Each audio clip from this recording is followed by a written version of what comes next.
Imagine falling from the 15th floor of a building and having that fall forever change your vision of the world. Imagine seeing impossible things that turn out to be real months later. The story you're about to hear defies all logic. It involves a Parisian architect, a mysterious sketchbook, and an ability that challenges the laws of physics. Hey, mystery lovers! Today, I'm telling you about a near-death experience that will give you chills. This story isn't like the others because it contains an element of proof that makes everything even more disturbing. Stay until the end, because the final revelation will freeze your blood. Sarah Chen, 34 years old, one of Paris's most promising architects. Her buildings, works of art that defy gravity. But Sarah has a problem. She's obsessed with perfection. December 2023. Sarah is working on the project of her life, a spiraled tower of crystal and steel that must touch the clouds. 16 hours a day at the office, cold coffee and sleepless nights. But sometimes, obsession leads us to the edge of the abyss, literally.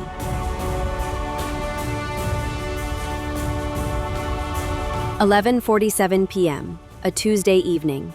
Sarah is alone on the 15th floor. She's checking her calculations one last time when she needs air. Destination, the window. It's raining, the ledge is slippery. You can see the tragedy coming. Sarah tips over into the void. And that's when the impossible begins. During her fall, Sarah leaves her body. She sees herself falling from above, but she's no longer afraid. No more panic, just absolute peace. And then, attention, this gets crazy. Instead of the famous tunnel of light, Sarah finds herself in a corridor that she designed. But wait, she never drew this corridor in her life. It's impossible architecture, where each wall seems both curved and straight at the same time. At the end of this impossible passage awaits her grandfather, dead for 26 years. But he literally radiates, and his words resonate in her head without him opening his mouth. Sarah, you build monuments to touch the sky, but you forgot to build bridges to hearts. Guaranteed chills, right? The grandfather then shows her a heartbreaking vision. All of Sarah's buildings, these architectural masterpieces, are empty, cold, impressive but soulless. In contrast, she sees simple constructions, a brick school, a small hospital, that pulse with golden light, filled with laughter, authentic human life. You can come with me now or go back to rebuild differently. Sarah feels unconditional love envelop her, a sensation she's never known. But she thinks of all the projects she could create, no longer for her ego, but to truly serve humanity.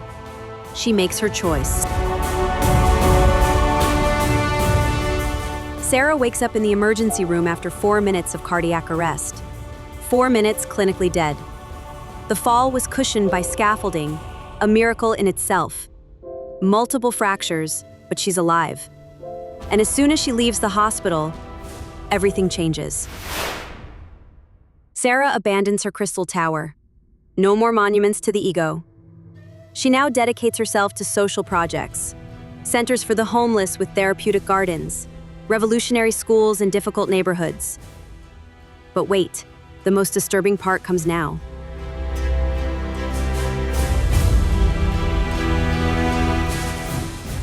Six months after the accident, someone rings Sarah's doorbell.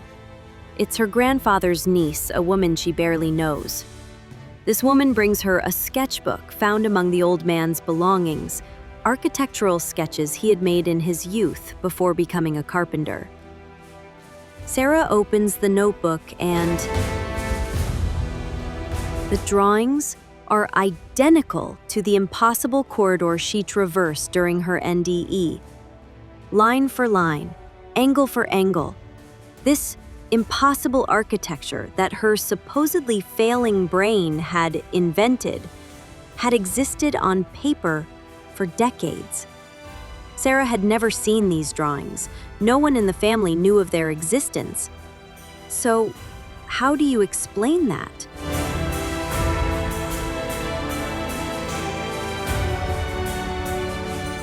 But that's not all. Since her return, Sarah claims to have developed a strange ability. She sees buildings differently, as if they had an aura. Dark for those that isolate people, bright for those that bring them together. This vision helps her design spaces that naturally foster positive human interactions. Her new buildings have an unexplained therapeutic effect on their occupants. Coincidence? Or something deeper? Today, 3 years later, Sarah Chen has won the International Humanitarian Architecture Award. In her speech, she simply said, "Sometimes, you have to die a little to truly learn how to build for life."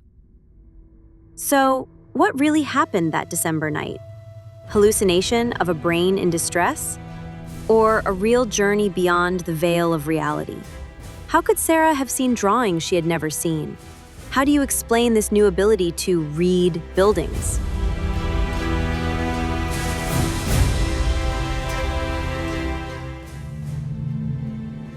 One thing is certain. Sarah Chen, pragmatic and rational architect, cannot explain what happened to her. And maybe that's exactly what's most disturbing. What do you think? Leave me your theory in the comments, because sometimes the deepest mysteries hide in the most impossible details to explain.